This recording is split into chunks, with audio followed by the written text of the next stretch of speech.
ये क्वेश्चन है जिसके अंदर हमने एक वॉल, एक सीलिंग के साथ 2 रोप्स अटैच करे हैं जिससे हमने एक रॉड को बांधा हुआ है लाइक दिस।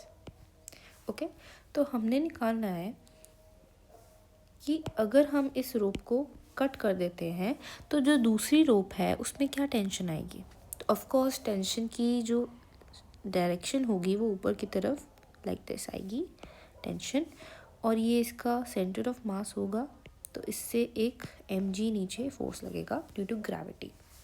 तो ये डिस्टेंस इन दोनों के बीच में हो जाएगा L/2। अब सबसे पहले हम इक्वेशन सोच सकते हैं, वो ये होती है कि net force is equal to mass into acceleration. तो सबसे पहले वो लिखते हैं। तो सबसे नेट फोर्स, क्योंकि इसकी अब टेंडेंसी देखो, इसकी टेंडेंसी है ऐसे जाने को with in angular acceleration of alpha, तो ये ऐसे जाएगा, नीचे की तरफ गिरेगा जब ये वाली रोप टूट जाएगी। तो हम लिखते हैं mg, क्योंकि ये नीचे जाएगा, mg minus T is equal to mass into acceleration of center of mass. और acceleration of center of mass क्या है, ACOM is equal to alpha R. ये तो फॉर्मूला होता है एक्सेलरेशन का।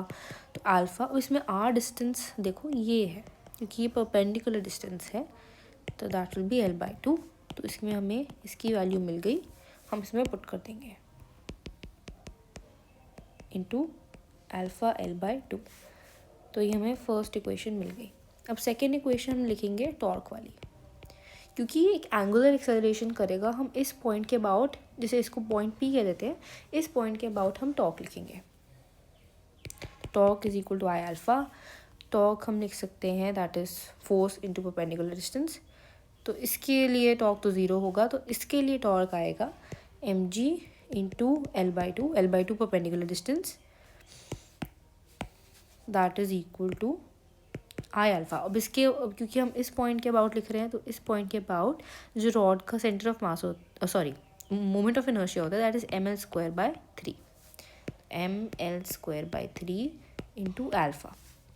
अब इससे हमें अल्फ़ा की वैल्यू मिल जाएगी L कट गया, तो alpha is equal to 3g/2l।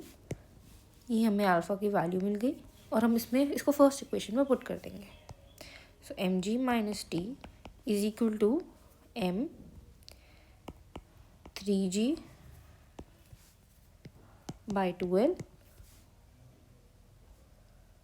Into L/2। बस आ गया आंसर। तो t is equal to mg minus 3mg/4, that is mg/4।